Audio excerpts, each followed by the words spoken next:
What is going on, everybody? Welcome to the Game Informer Show, a weekly podcast covering the video game industry. Join us every Thursday for a discussion about the latest gaming news, reviews, and exclusive reveals alongside Game Informer staff and special guests from across the industry. I'm your host, Alex Van Aken, and today I'm joined by Brian Shea. How you doing, Brian? I'm doing great, Alex. How are you? I'm hanging in there, you know. We are, mid-November now. We've got a lot of the releases have hit. People are playing God of War.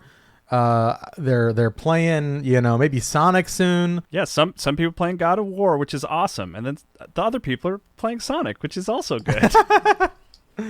We're gonna get into our Sonic Frontiers review. We're gonna be talking about our Street Fighter 6 cover story with Shay and I, and also Kyle Hilliard's here. Welcome back to the show, Kyle. Hello, I'm still here. I think I've been on every episode since coming back, I think. You have. People on YouTube were like, wait, I listened to MinMax, but I didn't know Kyle was back at Game Informer. And I was responding like, yep, he's been here like 3 weeks. I brought it up on MinMax. It's not some secret.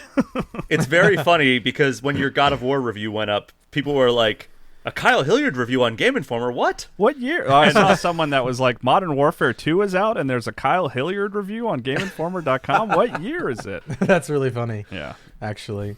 How you two doing? Brian, how you doing? Have you recovered from our trip to Japan? I have. There was a while there where it was feeling dicey, like I may never be the same again. Because I was waking up at like 3 a.m. Like I slept perfect the first night that I was back, and I'm like, oh, well, I did the jet lag time zone. I navigated those waters perfectly. And then like the next 4 nights, I got maybe 4 hours of sleep every single night at best. And I just felt like a shell of a human being. And slowly but surely, I got back on schedule of my normal sleep habits. And I think I'm back to what is considered normal for my life.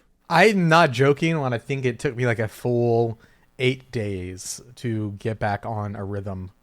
It was awful. But I mean, the trip was great.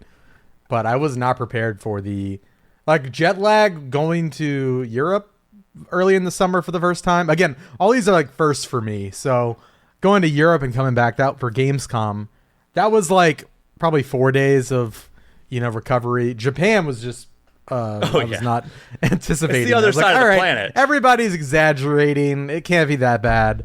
It was wild. Well, here's the thing, though. Like, this is my second time in Japan. I went to Tokyo for our Pokemon Sword and Shield cover story back in 2019, and I was only there for 3.5 days because that was a very last-minute thing. Yeah. Because that came up out of the wake of our 2019 layoff, so it was like a very last-second, like, hey, Brian, can you go on this? And I'm just like, yeah, sure, I'll do it. And so I didn't plan like any extra time. I may have been the one that started up that whole conversation.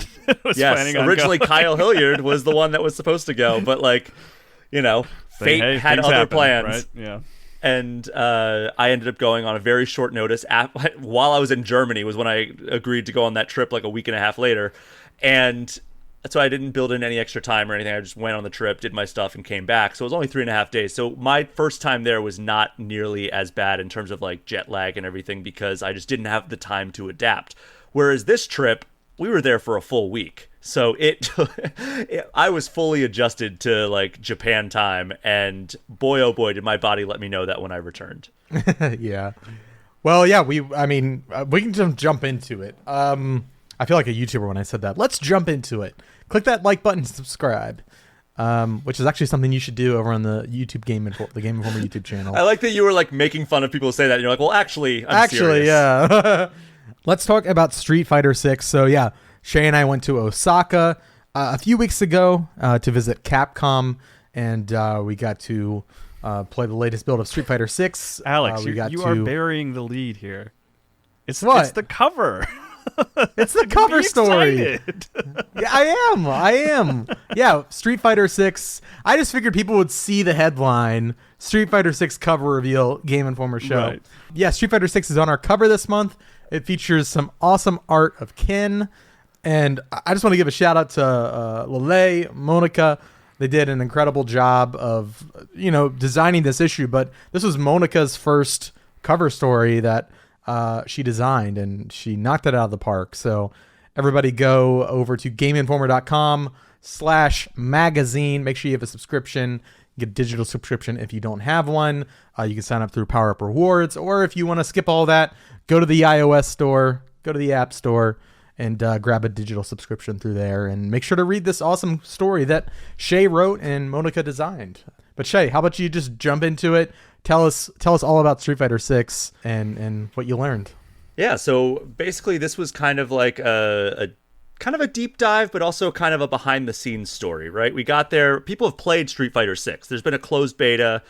There have been several trade show appearances. We all played it at Summer Game Fest. You played it, I think, at Gamescom, right? I did. I played it at EVO and SGF. Okay, so EVO. So people like the fighting game enthusiasts have played it at EVO.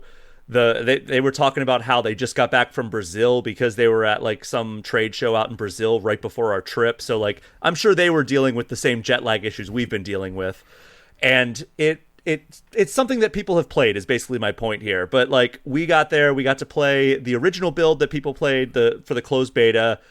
Kind of went hands on with that just to kind of refresh our memory. Had a ton of interviews with producers, directors, sound designers, composers, art directors, legacy people to talk about the history of Street Fighter, and it was just an amazing experience. And then on top of that, we got to talk kind of a deep dive into character designs with a specific focus on Ken, but really like the entire cast as it has been revealed so far. Like there's been like a reveal of like what the actual launch lineup is going to be, and then there's been like the reveal of what all those characters actually look like, and we got to talk about the characters as they actually, like the ones that we've gotten good looks at, not the ones that we haven't really gotten good looks at. But also we got to experience the new dynamic controls, which was kind of something that came out of nowhere. Like it was brought up, and then we talked further about it, and then it was decided at negotiations kind of on the ground in Japan that they were going to allow us to not only talk to them about it and get the exclusive reveal about that, but also go hands-on with this new control scheme, which is very unique. Yeah, definitely. So this is their third control type. Yeah. So now there's classic, there's modern, and now there's dynamic. And this is truly, I think people were saying modern control scheme was like Street Fighter Easy mode. No. Dynamic mode is Street Fighter Easy mode. It is not, you can't play it online, just local. Yeah, so classic is the kind of the traditional Street Fighter controls that everybody's used to from Street Fighter 2 and onward. And Street Fighter or modern controls are basically like it puts like special moves and throws mapped to one individual face button.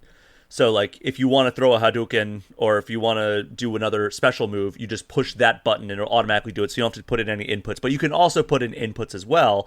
But this is designed to be balanced against classic controls. So you can use that competitively, whether it's online or like in tournaments or whatever. And Nakayama, who is the director, he actually was like, yeah, I think there's going to be people who are going to be like rise to the top of the ranks using modern controls. And the team sees that as an alternative to classic controls instead of like an easy mode or like training wheels. Yeah. I think I asked, I was like, do you think because at SGF, Nakayama said, I think if people want to compete with it, they should. And I followed up with that and was like, you said this at SGF, but I want to know, is it actually viable? Are we going to see people in top 8 at EVO using modern controls? And he said, definitely. Yeah, and he was even like, there's never going to be any pressure from the game to like graduate to classic controls. Like, it's not like, all right, well, you're a new Street Fighter player playing modern controls. Why don't you, if you played modern controls enough, why don't you try classic controls? It's never going to get that message, according to him. So that's something that I think is interesting and kind of really is a testament to the fact that this is meant to be an equal to classic controls, and it's balanced against that. And they've toyed with different ideas of like, all right, well, maybe like special moves using the face button instead of the inputs will be less powerful or something, or the fact that you just don't have the ability to choose low, medium, high for your specials is going to be enough to kind of make it so it's a strategic disadvantage, despite the fact that you're able to do it without having to input the specific commands. But then you get over to dynamic controls, and that is meant to be completely different from these classic and modern control schemes. So dynamic controls it's really just an easy mode. And the way that it works, we had Shuei Matsumoto, who is the producer of Street Fighter 6. We basically were like, all right, yeah, let's see you guys play dynamic controls. And Matsumoto put the controller on the table flat and then just like holds up his one index finger and he's just like tapping the buttons. And as we look at the screen while he's doing that, tapping buttons one at a time with his index finger, kind of like how like a person who didn't grow up with typewriters or keyboards types on their computer. Like he was doing that basically, and the character on screen is pulling off all kinds of moves. And basically dynamic refers to, I thought it was going to be like kind of like dynamic difficulty in a sports game, like MLB The Show, where it's like, all right, well, as you get better, the controls will like adapt and make it so that it's more kind of like advanced. But no, that's not what it is. Instead, what it is it's dynamic in the sense that the AI will react dynamically based on your positioning and the situation of the match. So like if you're far away and you press like square on your PlayStation controller, maybe Ryu will throw a Hadouken, but if you press that same square button when there's a character up close to you, maybe he'll pull off a combo. So it's meant to like make it so you can play with like the example they gave is like a father playing with his like young son. And it's like he wants it to be a good time for everyone, where like the father's still getting a challenge and the young son is like, you know, just basically hitting buttons indiscriminately and still pulling off cool stuff and like still able to look at the screen and be like, oh, cool, I made Chun-Li pull off her special move. Well, that was my question. It's like, do they expect people to be tapping away at square like during the whole fight? Or do they? I mean, it's just any face button, basically. Okay.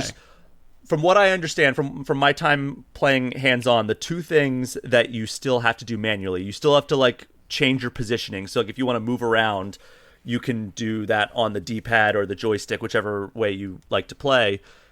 And parries, which are it's a big part of the drive system in Street Fighter 6. You still pull those off manually by pressing one of the shoulder buttons. I think it's just like the right shoulder button, like RB.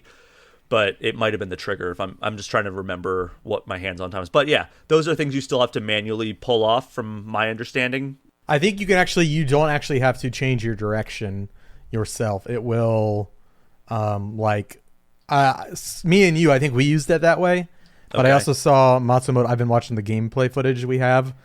We've got like a camera on his hand, and he literally only touches the right side of the controller, and his character is like jumping around and like jumping into the fight with literally just one finger. And he was fighting against you guys for this demonstration? He was fighting against Nakayama-san. Okay. Because I was going to say, are you sure Classic. He's just not so good and that he was just trouncing you guys with one? No, I think Nakayama-san's the best Street Fighter player in the office. Aside from Woshigi, who is an actual EVO competitor. Yeah, and he was like even trouncing. I think Nakayama almost won a couple of them, and right. Maybe he was pulling his punches, but yeah, it was pretty impressive. But we did play against each other, both using dynamic controls, so we did get a sense of how it works. And you can definitely start to like, okay, like when I'm at this range, I can tell when I hit this button, I'm doing the same move over and over. So like you can kind of get like a muscle memory going with it, which is interesting. It also just seems like it's functional even as like a tutorial too, of just to watch and be like, oh, this is what you should be doing when you're in this position, you know, and then maybe you can translate that to something later. Yeah, that's cool. That's actually a smart way of framing it, because, you know, the AI is basically trying to determine what you should do, and by kind of almost like learning from the AI in a way that maybe some people do when they play against an actual AI opponent. But yeah, that's a good way of putting it. We got to go into the sound studio. We've got a great video of that. And watch them kind of work on Kimberly's one of Kimberly's theme. I think it's her main theme. And it was rad too. Like that's a really cool theme that she has. And so it's Teriyama is the composer and sound director, I believe. And it was just really cool to see him working in his studio and like putting this song together, like all the different stems piece by piece, and like playing it on the keyboard, like, all right, I'm going to play this part, and it and then he'd be like, all right, I'm going to like add little flourishes to it, and just watch it come together like instrumentation by instrumentation until it's like a cohesive song that you can hear in the game. It was really cool to get that behind the scenes look. I was also kind of geeking out. I mean, I've been playing music for like 15 years, recording for like 10, and seeing like the DAW that they use, which is like their recording software. He was using a DAW called Cubase, which is traditionally like not something you would think like this commercial developer would be using. What is that term you're using? DAW?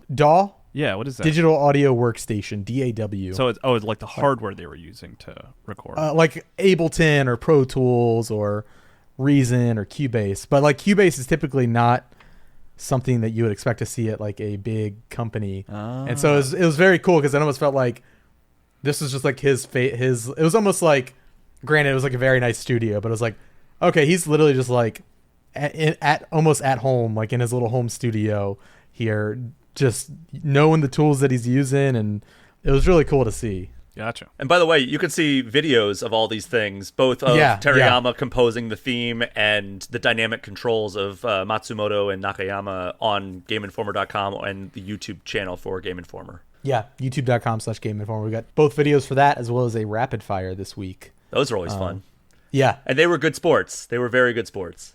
They were. It was a really cool trip. I feel like this, like you said, Shay, like this is one of those cover stories where like a lot of people kind of know, like Street Fighter 6 is a known quantity at this point. Like we aren't necessarily revealing a ton. It's more so like diving deeper into what we know about and learning about like, you know, the philosophy behind the designs of these characters and kind of more of an inside look. It was cool. It was my first, like I said, my first in-person cover story, and I had a lot of fun. It was kind of a throwback for me in that regard because Pokemon Sword and Shield, I mean, we got a lot more access with Street Fighter 6 than we did Pokemon Sword and Shield, but that was my first cover trip, was Sword and Shield back in 2019, and that was to Japan, and that story was more focused on the behind the scenes and like design philosophies than it was actually like, hey, here's like exclusive reveals about the gameplay and like hands-on impressions. Like this, again, we have hands-on impressions, we have like some exclusive reveals, but a lot of it is like behind the scenes, like talking to the people who made it, talking about like the lessons they learned from Street Fighter V, the inspirations they took from all the Street Fighters basically to this point, and the recurring theme that I kind of found as I was talking to everybody is like, there's just like so much new here and so much fresh here, but they're also learning a lot from the past of Street Fighter. Like it is definitely a new era for the franchise. They're taking a lot of risks and a lot of new directions for the series, but they are also remaining so true to like Street Fighter 2, 3, 4, and even the kind of revitalized version of 5. Yes, yeah. Carefully step over the launch of 5.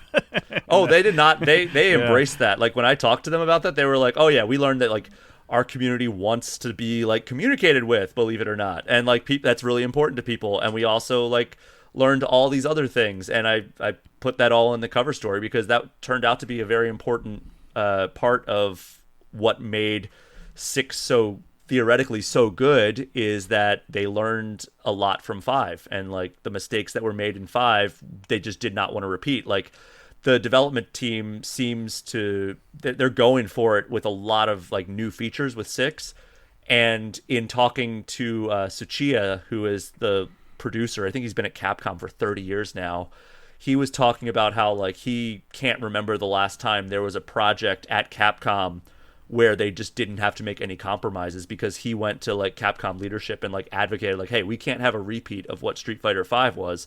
We want it to be, we want to give them the time that they need to like fully realize their vision. So we don't want to rush this out, but like, you know, here's all the stuff we're doing. And like, apparently Capcom leadership was just like, yeah, go for it. We'll support you however we can. So I think everybody is aware that like 5 was not a good launch, and they want to avoid that by any means necessary. Yeah. I think speaking to Street Fighter V as well, there was an interesting tidbit. I don't know if you put this in your cover story or not, but when we were talking about just like characters and stuff, like even characters like Luke, who were in Street Fighter V at the tail end of it, they were kind of like putting him in that game, knowing he was going to be in 6, and like trying to, it was apparently like an interesting challenge, because like, okay, we're going to put him in 5, but like he's one of our mainstays in 6, and like we want him, it's like, okay, we're kind of designing him for both games. It was interesting. So I talked to them about that. I asked Nakayama about that. It's like, oh, you know, the final DLC character of Street Fighter V is the main protagonist of Street Fighter 6. Yeah. And he was like, well, you know, we kind of looked at him internally as a guest character instead of like a Street Fighter V DLC character, but like at the time Street Fighter 6 wasn't announced, so we had to kind of dance around that a little bit and just be like, oh yeah, this is like hinting towards like the future of Street Fighter, but like they couldn't outright be like Street Fighter 6 main character coming to Street Fighter 5. But then, you know, when they announced Street Fighter 6, they were, and like kind of did like the first reveal, they were able to retroactively say that that was the idea. Yeah. Anything else we're missing, Shay? I think that we're just going to have a whole lot of stuff on GameInformer.com/Street Fighter 6. That's going to be our hub for the next few weeks here. And Alex, you're going to have a bunch of incredible videos looking at behind-the-scenes stuff. I'm going to have some written stuff regarding the look of Ken. We're going to talk about like the design of a lot of the characters so far. As you mentioned, you already have a rapid fire up there, which is, I think, always our most fun piece that we do of any coverage hub. And then, of course, go learn all you can about dynamic controls.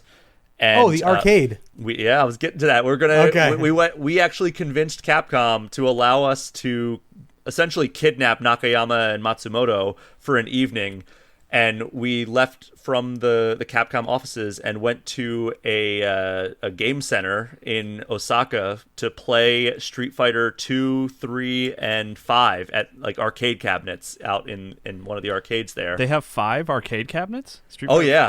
Oh, that's they cool. don't have them in the States, but they have them, and they update them. They update them all the time. So they have it's like Street Fighter 5 type arcade.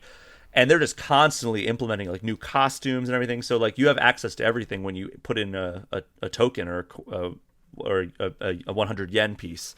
So it's a much bigger experience over there. And I mean, you know, arcades aren't as big over here or in the States as they are over there. So they have a bunch of 4 cabinets. They have, you know, all kinds of different Street Fighter 2 cabinets. Like, you know, as many versions as there are of Street Fighter 2, they pretty much have arcade cabinets for all of them. But yeah, so we have a video where we got to go to an arcade with them and kind of watch them battle it out for like what they probably played for like 45 minutes to an hour against each other. Yeah. They were going for a while. And we learned a fun fact that that very arcade that we went to, Nakayama's first experience on the Street Fighter team was delivering an updated build of Street Fighter 4 to that arcade, that very arcade that we went to. So it was kind of a nostalgic moment for him as well, going back to that arcade. Yeah. It was cool. So we've got a video of that as well. So lots of great content if you're looking for Street Fighter stuff. Again, GameInformer.com/Street Fighter 6. And also, we should, before we move on from Street Fighter 6, like it is worth saying that like playing this game feels very good. Like, yeah, I've gone back and played, like, 'cause I tried to avoid, I played Street Fighter 4 and 5 in the lead up to, and Street Fighter 2 in the lead up to going on this cover trip. But once I got on the cover trip, I kind of just avoided Street Fighter until it was like playing older Street Fighter games until I had written the cover story. But since going back, or since finishing up the cover story, I went and played Street Fighter 4 and 5 on my PlayStation. And it's like, man, Street Fighter 6 just plays really well. Like, I love 4. Ultra 4 may be my favorite Street Fighter game. And it's like 6 just feels so darn good that I can't wait to like actually get my hands on it more, because I just think that it's going to be one of the better playing Street Fighter games if our hands-on time was any indication. Yeah, and the roster thus far has been really great. From what I think, we've both gotten hands on all the characters at this point. They all feel like super distinct, and I can't wait. Yeah, for sure. So that's very easily one of my most anticipated games of 2023. I mean, it already was because I love Street Fighter, but even more so after this trip. Definitely. And also, while we were in Osaka, Alex, we just have to tease this a little bit. Yeah. We went to Super Nintendo World. And not to kind of send people away from the Game Informer show, but if they want to hear more about our trip to that, go listen to All Things Nintendo from a couple weeks ago, where you and I broke down all of our favorite stuff at Super Nintendo World. Yeah, that was an awesome episode. That was an awesome opportunity we had to go and visit Super Nintendo World. Definitely a highlight of the trip, and like something I will remember for a very long time. It was maybe unforgettable is the better word. Yeah. I don't know, guys. I think it sounds pretty lame, and I'm not jealous at all. The short version is honest. it may be the coolest theme park I've ever been to. Yeah, who would? That sounds like a waste of time. But yeah, if you want to hear more about that between me and Alex, go listen to All Things Nintendo from a couple weeks ago. It's very easy to figure out which one it is because it literally, I think it's called Visiting Super Nintendo World. Absolutely. Well, Shay, let's get into the playlist. Sonic Frontiers, I feel like, is the big game of the week in terms of review embargoes. I was about to say, are you sure? Yeah. So, of course, people are probably, hopefully, really enjoying their time with God of War. But the Sonic Frontiers review embargo is finally up. We can talk about it. You've been playing it. You reviewed it for us. Give us an overview. Maybe share your score at the top. I know people love to hear that. And then kind of just, tell us what you thought about the game, Shay. Sure. So I gave it a 7.75 out of 10.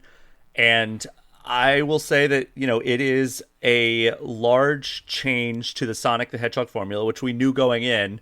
And even though it is rough around the edges, I think that it's the best Sonic game we've gotten in years. And I mean, it follows kind of in line with the Sonic Adventure 1 formula in some ways, in the sense that, like, you're able to run around this hub world.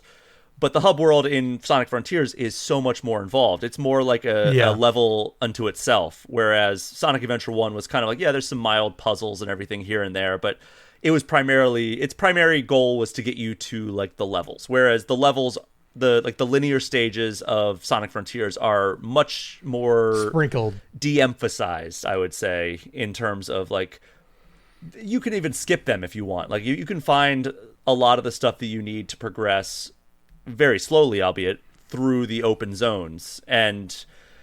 But they are segmented, so there are several islands. I don't want to say how many there are for fear of spoilers, but there are several islands that you go to, and so it's not like just one giant open world like I think some people expected at the very beginning of this marketing campaign. But it's kind of come into focus that is the way that it is.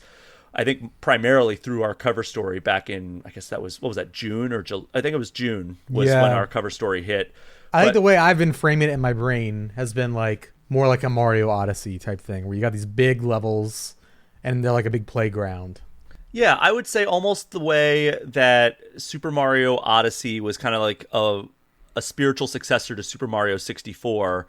This is kind of like a further realization of the concepts that were at play with Sonic Adventure 1. But that said, you're only playing as Sonic, so that's very much a departure from the Sonic Adventure 1 formula, which, one of the core conceits of that game was you play as 6 different characters. I think 6, yeah. And then with Sonic Frontiers, you're just playing as Sonic running around. One of the main things is to help your friends, but the main area of progression within the story is you're collecting the 7 Chaos Emeralds, which, is a kind of a cool nod to the series history to this point, because that's always been one of like the cool side goals of at least the classic Sonic games, is you're collecting the Chaos Emeralds to eventually hopefully turn into Super Sonic anytime after Sonic 2. And then with this, collecting the Chaos Emeralds, and then after you collect all the Chaos Emeralds on one of the islands, you are able to transform into Super Sonic and battle the Titan of that island, which are these just giant bosses that you're invincible as Super Sonic, but you're constantly depleting rings. It's really it almost felt, some of them felt like a Doomsday Zone from Sonic 3 and Knuckles, which may be getting a little in the weeds for people who aren't Sonic fans. But basically, these Titan battles feel like anime battles, where it's just like, you're Sonic in his Super Saiyan form, and you're going up against these creatures that can take just an enormous amount of punishment, but you're invincible. But as you go through these encounters, every second you deplete a ring, so you have a limited amount of time to finish this boss battle. And all of their attacks, none of them damage you because you're invincible, but it delays your attack. So like, the longer you take, the lower your ring count gets. And if your ring count reaches 0, you fall down and you have to start the battle over. So it's frustrating at times because of that. But at the same time, those are probably my most memorable moments in the game, because like when you finally beat it, you look back and you're like, wow, that was really cool the way they did that. Like, yeah, they probably can fine tune these in future entries, but like every level, like, it's very cinematic. Every single Titan battle has its own vocal track that feels ripped right out of like an anime credit sequence. Oh, nice. And like it's just a really badass battle sequence every single time, and each one is different too. So like it's one of the most memorable parts of the game, and I always had a good time even amidst some of the frustration that those areas presented. I asked you on Slack, and I think I even qualified it there. I was like, maybe this is a podcast discussion, but do you think that Sonic Frontiers is the best 3D Sonic? Oh, man, that's so tough because like Sonic Generations is super good, but it does suffer from some problems with level design, especially later on. Do you remember what you gave that one review score wise? I did not review Sonic Generations. Oh, you didn't? Okay. And you can't really compare review scores in that way. I was just curious. But anyway, please. Sonic Unleashed, the daytime stages were super good in that, and I think Sonic Adventure 1 and 2 at their time of release may have been better than Sonic Frontiers, but if you're talking about like what the best Sonic game is to play in 2022, I'd probably say Frontiers. Man, I mean, it's the first one I'm excited to play since like Sonic Adventure 2, I think. You know what I mean? Like I'm going to check it out. I'm excited to play it cuz like when Sonic is in 3D and it's like singing and it's cool, like it's fun, you know, but there's just been so many missteps, you know. Yeah, and I mean, you have a long history you were part of that Sonic 06 Super Replay, right? Yeah, I'm pretty sure. I think I removed that from my memory. There's no way of knowing if I participated in it fully or not. No, I played through Sonic 06 in its entirety. I've lived to tell about it, yeah. Yeah, I played through Sonic 06 when it first came out, and, you know, it is very rough to go back to that, especially now. But, yeah, like, I think with this story, they accomplish a lot of what Sonic 06 was trying to go for, which was like kind of a more mature story.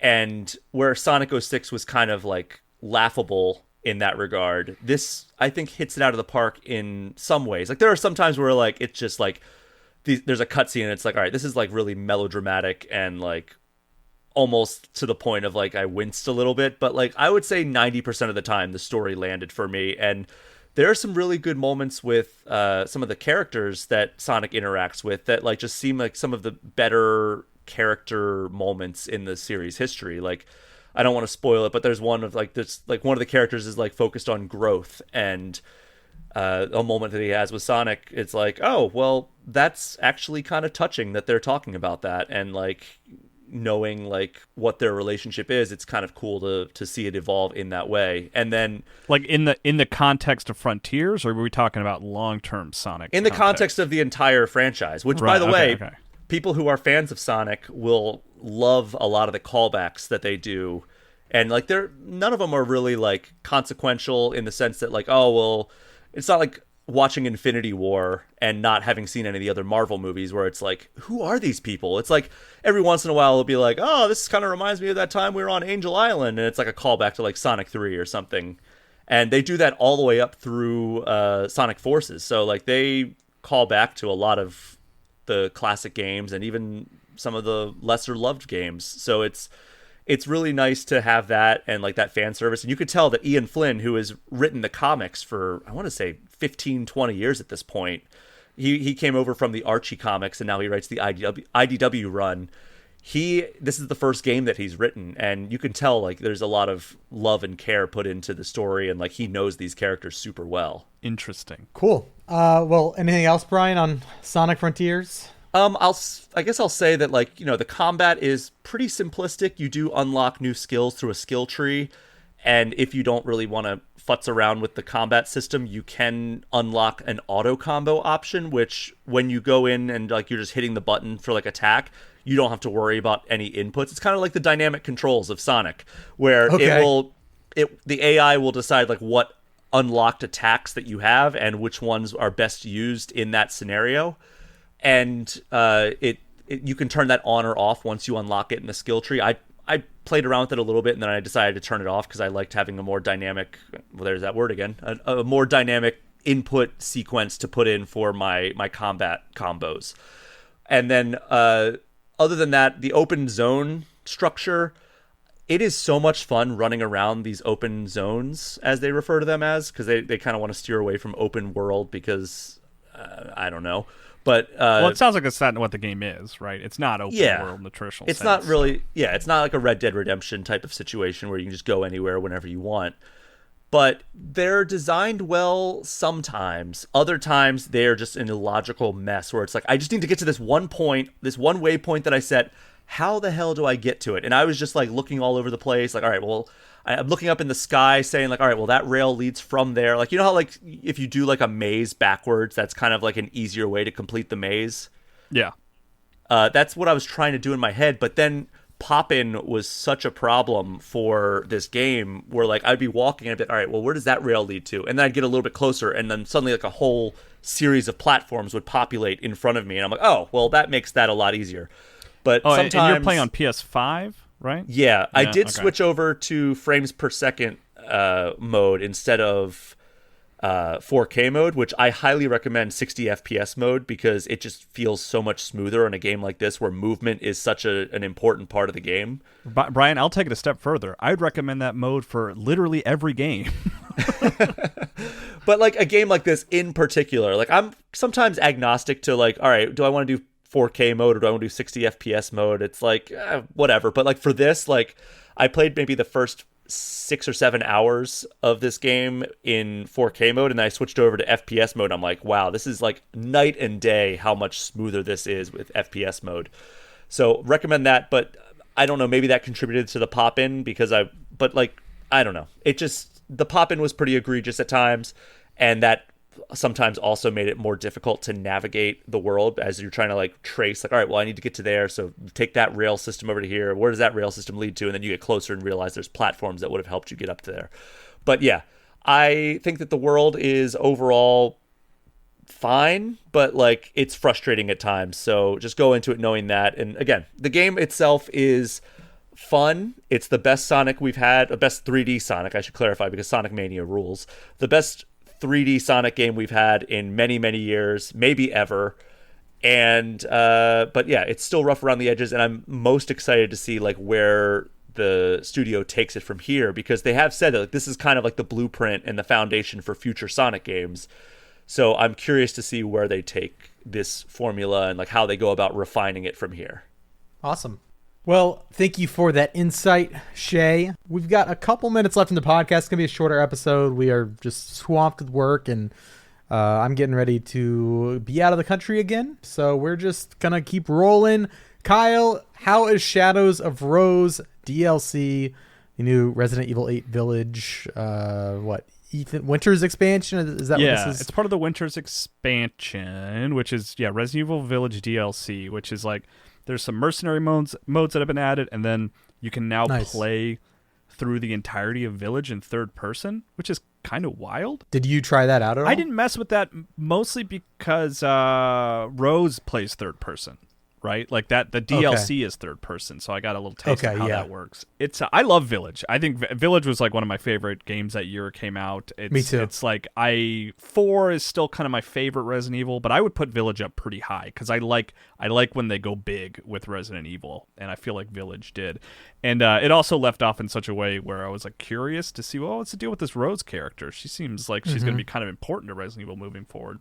And ultimately, like the story is pretty benign. Like it doesn't really add a lot to, I thought maybe it would be kind of a tease for what's coming next. What is this? Is this going to tell us what Resident Evil 9 is going to be about? Which is not really the case ultimately, which is fine. But basically, it's like a little bite-sized version of Village. You're revisiting the same places, right? Yeah. Like you go to Lady D's castle and you kind of play like a shortened version of that game, like that Resident, I guess, because the weird Village is structured in such a way where they each section almost feels like a unique game in a way, like the beginning you're playing in the castle and it feels like traditional Resident Evil, and then you go back to the house Benviento, is that what it's called? Yeah. And which is like, if you played Village, that section of the game is just absolutely insane. It takes away all your guns and everything, and it becomes this horrifying puzzle, and giant baby monsters are chasing you through hallways, and it's horrifying. And this awful. Yeah, it's terrifying. Like it's probably is there something similar in this? Yes, or there absolutely is. Okay. It's the scariest Resident Evil has ever been, and this And they kind of stick with that. There's a new type of enemy in that area while you're trying to solve puzzles. That it's this mannequin that only moves when you're not looking at it. So like you'll see it. That sounds familiar. Yeah, it's like a Doctor Who kind of thing. Right? I'm not a Doctor Who guy, but I guess there's some creature in that show that functions that way. There is, but I was thinking more of Boo from Mario. I didn't think of that, but kind of. Except, it's the way the camera works is like you have to take the character out of your field of view for it to start moving towards you. Which is horrifying. Like when you swing the camera back around and you see it kind of lurch to a stop because you knew it was like sprinting at you, and now it can't move because you're staring at it. It's creepy, man. And then I should have contextualized this at the beginning, but you're actually like playing through memories as opposed to like a grounded, real scenario that's happening. And because of that, things can be a little bit more abstract and strange. And then the second part of playing through that area, that house, Rose actually kind of gets shrunk down a little bit, and she's like, it feels almost like Little Nightmares where you're kind of exploring. What? Yeah, you're exploring the house, and like, but the doors are much bigger than they should be. It's cool. It's far and away the coolest part of the DLC is revisiting the house, because it's like it's a callback to what was cool in Village, but it also feels unique. So are you just like revisiting like the greatest hits of Village? Like, are you going to the windmill and the fortress and? No, you really basically only go to those two places and then a little bit of the village itself. And then Rose has this ability where she can like kind of pause enemies to slow them down to pull off better headshots. And then there's like some puzzle solving with these like plants that have sort of invaded the castle and the house, and she can kind of use her abilities to get rid of those plants, which that's kind of what leads to the sort of unique puzzly elements. So it's not like a greatest hits, it's more like a unique character and a unique third person perspective in familiar Village locations, I think would be like the best way to describe it. But it's cool. I wouldn't go so far as to say it's like a must play. It feels like something I might YouTube. Yes, yeah, I think that would be fair. I did review it. I gave it a 7.75. It doesn't, you don't need it to get ready for Resident Evil 9 or anything like that. They haven't announced Resident Evil 9. I assume that they're working on a Resident Evil 9.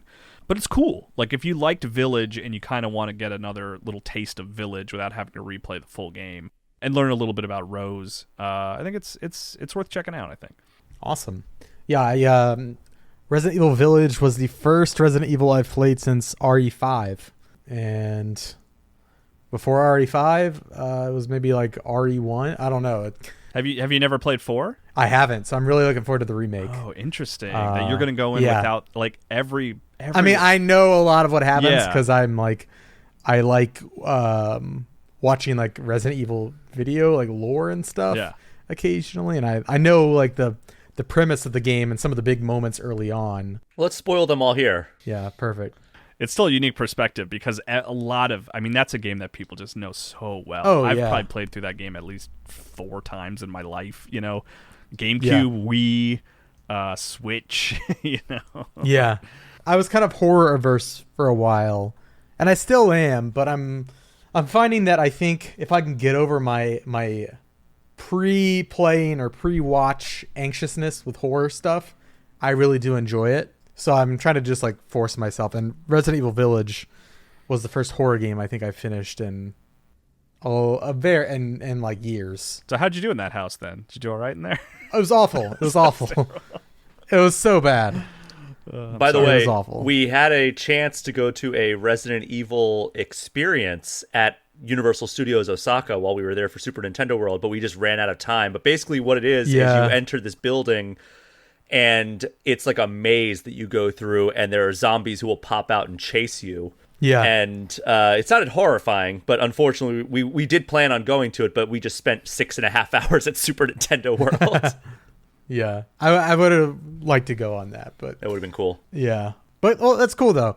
I am interested in the story bits. The Might of Mises and all that kind of stuff, whatever it's called. Yeah, I'll get into that a little bit. Yeah. So I think I'm gonna try to YouTube it. There's the end cutscene of Resident Evil Village. I think maybe it even might be post credits where you kind of meet Rose proper. It contextualizes that scene a little more. Yeah. I remember that scene. But it doesn't take the story further than that, which is a little disappointing. Huh. Okay. Well, interesting. But I think that's going to do it for the show this week, y'all. Very short. I guess I'll just say real quick, I've been playing Mario Rabbids Sparks of Hope. I just beat the first boss last night. Really, really enjoying that game. I'm a big strategy sicko, and that is just hitting the spot, man. There's a lot of, I want to play God of War. I want to play Sonic. We got Pokemon coming up. But I just haven't had time, and Mario Rabbids has been that. Okay, I've got 20 minutes. Let me progress a little. And it's been awesome. I'm excited. I'm hoping to make some good progress this week on my trip. I got a lot of airtime, so maybe next episode I'll kind of share more robust thoughts on that game. Honestly, that is something that I am extremely, I'm worried that because Kyle, you kept talking about how long God of War Ragnarok is. And yeah, but it's good. You're not going to feel like it's long. No. Here, what I'm saying is Pokemon is right on the horizon, especially for those of us who may or may not be reviewing it. And I don't want to dive into a game and then have to focus all my gaming time on a review game and then have to come back a week and a half later and be like, oh yeah, what's going on in the story? How do I play this game again? Yeah. That's what happened with me with The Witcher 3, and I just ended up starting The Witcher 3 over back in 2015. God of War genuinely, it would be a hard game to stop. The story is just so good that you're just not going to want to pause it. So I understand. I think that's going to be my Thanksgiving game. Yeah, set aside some time for it for sure. Start it and commit to it. I think it's the best way to do it. Yeah. Yeah, I guess. Well, cool. Yeah, I guess I'll play one of the best experiences of the year. If you're listening and enjoyed the show, be sure to go and leave us a rating on Apple Podcasts. Leave us a 5-star review if you believe it, and then over on Spotify, leave us a rating over there. We do read off our Apple Podcast reviews as long as they're respectful, even the ones that offer critiques. So you have any suggestions for the show, or you're just enjoying it and you want to go and help us out and leave a nice review, that does help us out a lot in terms of search algorithms and appearing on certain front page lists and all that kind of stuff. So if you're enjoying the Game Informer show, go leave us a review. We appreciate it. You can follow the crew here this week on social media, assuming they're still going to be on Twitter. You can follow Brian Shea at Brian P. Shea. Why? What's happening over there? What's going on? I don't know, man. You can follow Shea on Instagram at that same tag. You can find Kyle at Kyle M. Hilliard, Hilliard. And you can follow me at It's Van Aken on Twitter, Instagram, and maybe Mastodon. I don't know. Co-host. I set up my co-host. Yeah, my co-host account. I've got a co-host as well. Luckily, that name is just available everywhere. So. And also, Alex sporting the fresh haircut today. Looking good, buddy. Thank you. I haven't had time to I literally got out of the haircut chair as I was coming home to do this. So I haven't actually gotten to style it, but much needed. I was feeling just shaggy as hell. Yeah, we didn't want to say anything, but we have a Slack channel where we've been talking about it. Oh yeah. That's fair, man. I deserved it. Well, that's going to do it for the show this week. My wife is calling, so I'm going to go. Goodbye, everybody. We'll see you next time.